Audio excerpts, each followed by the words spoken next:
ಒಂದು ಗುಡ್ಡಾನ ಒಡೆದ ಇಂಥ ತೋಟ ಮಾಡಿ ಅನ್ನೋದೊಂದು ದೊಡ್ಡ ನೆಮ್ಮದಿ ಐತಿ. ಯಾಕಂದ್ರೆ ಬಂಗಾರದ ಮನುಷ್ಯ ಪಿಕ್ಚರ್ ನೋಡಿದ್ದೆ. ನನ್ನನ್ನು ಪ್ಲಾಸ್ಟಿಕ್ ಮಾಲಿನ್ಯದಿಂದ ಉಸಿರುಗಟ್ಟಿಸುತ್ತಿರುವೆ. ಸೋಂಪು, ಮೆಂತೆ, ಅರಿಶಿನ ಮತ್ತೆ ಏಲಕ್ಕಿ ಇದೆ ಸರ್. ಕೆಮ್ಮು, ನೆಗಡಿ, ಗ್ಯಾಸ್, ಅಪಚನ, ಅಸಿಡಿಟಿ ಎಲ್ಲ ಕಡಿಮೆ.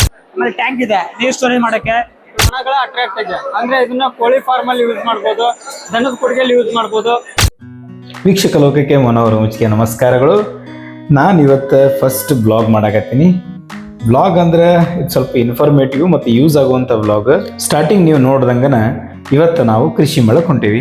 ನೋಡ್ರಿಪ್ಪ, ಹೋಗೋಕ್ಕಿಂತ ಮೊದಲು ನಮ್ಮ ಫ್ರೆಂಡ್ ಒಬ್ಬ ಹೋದಾನ, ಅವನ್ನ ಕರ್ಕೊಂಡು ಹೋಗ್ಬೇಕು. ಇದು ನೋಡ್ರಿ ಅವ್ರ ಊರು ಬಂಡಿವಾಡ ಅಂತೇಳಿ. ಇವನ ನಮ್ಮ ದೋಸ್ತ ಅಭಿ ಅಂತೇಳಿ. ಬೈ ಪ್ರೊಫೆಷನ್ ಇವ ಸಾಫ್ಟ್ವೇರ್ ಇಂಜಿನಿಯರ್ ಆದರೂ ಸಹಿತ ಇವಂಗ ಟಗರ್ ಅಂದ್ರೆ ಭಾಳ ಹುಚ್ಚು.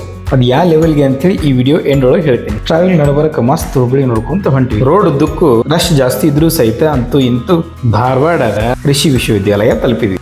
ನಾವು ಸಂಡೇ ಹೊಂಟಿರೋದ್ರಿಂದ ಬಹಳಷ್ಟು ರಶ್ ಇತ್ರಿ. ಬಟ್ ಉಳಿದಿದ್ದ ದಿನ ನಮ್ಗೆ ಹಾಕಿದ್ದಿಲ್ಲ, ಅದಕ್ಕೆ ಇವತ್ತು ಬರಬೇಕಾದಂತ ಅನಿವಾರ್ಯ ಬಂತು. ಏನೇನದೋ ನೋಡಂಬರಿ. ಸ್ಟಾರ್ಟಿಂಗ್ ಈ ಕೃಷಿ ಮೇಳದೊಳಗೆ ಏನೇನು ವಿಶೇಷತೆಗಳು ಅದ ಅಂತ ಹೇಳಿ ಇಲ್ಲಿ ಕೊಟ್ಟಾರ ನೋಡಿ. ಒಳಗೆ ನೀವು ಎಂಟ್ರಿ ಕೊಟ್ರಿ ಅಂದ್ರೆ ಬೇರೆ ಬೇರೆ ಸ್ಟಾಲ್ಗಳಿಗೆ ಬೇರೆ ಬೇರೆ ಬೋರ್ಡ್ಗಳನ್ನ ಹಾಕಿರ್ತಾರ. ಸ್ಟಾರ್ಟಿಂಗ್ ನಾವು ಈ ಕೈಲಿ ಮಾಡುವಂತ ಕ್ರಾಫ್ಟ್ಗಳನ್ನ ನೋಡಿದ್ವಿ.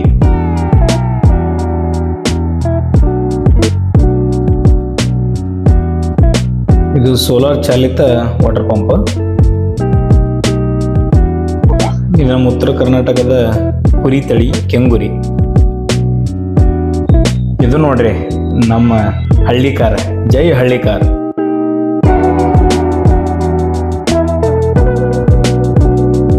ಹಂಗೆ ಕೃಷಿಗೆ ಸಂಬಂಧಿಸಿದಂತ ಒಂದಿಷ್ಟು ಪುಸ್ತಕಗಳಿದ್ವು. ನಾನು ಒಂದು ಪುಸ್ತಕ ತಗೊಂಡಿದ್ರಾಗ ಇದು ಈ ಕೃಷಿ ವಿಶ್ವವಿದ್ಯಾಲಯದ ವಿದ್ಯಾರ್ಥಿನಿಯರು ಮಾಡಿದಂತ ಕಷಾಯ ಬ್ರ್ಯಾಂಡ್. ಇದು ನಮ್ಮ ರೈತರಿಗೆ ಹಾಗೆ ಪದೇ ಪದೇ ತೊಂದರೆ ಕೊಡುವಂತಹ ಮಂಗ್ಯಗಳನ್ನು ಓಡಿಸುವಂತಹ ಒಂದು ತುಪ್ಪ. ಹಿಂಗ ಈ ಕೃಷಿ ಮೇಳದೊಳಗೆ ಹೇಳುವಷ್ಟು ಭಾಳ ಅದಾವು. ಒಂದೊಂದನ್ನ ಡೀಟೇಲ್ ಆಗಿ ನೆಕ್ಸ್ಟ್ ವಿಡಿಯೋದೊಳಗೆ ಹೇಳ್ಕೊಂತ ಹೋಗ್ತೀವಿ.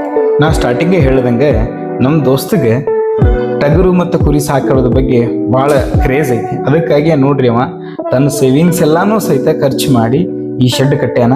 ಸೊ ಒಳ್ಳೇದಾಗಲಿ ಅಂತ ಹೇಳಿ ಈ ವಿಡಿಯೋಲಿ ಮುಗಿಸ್ತೀನಿ. ಈ ವಿಡಿಯೋ ನಿಮ್ಗೆ ಇಷ್ಟ ಆಗಿದ್ರೆ ಲೈಕ್ ಮಾಡಿರಿ, ಶೇರ್ ಮಾಡಿರಿ, ಮತ್ತು ನನ್ನ ಅಕೌಂಟ್ ಯಾರ್ಯಾರು ಫಾಲೋ ಮಾಡಿಲ್ಲ ಫಾಲೋ ಮಾಡಿರಿ. ಅಲ್ಲಿ ತನಕ ಬಾಯ್.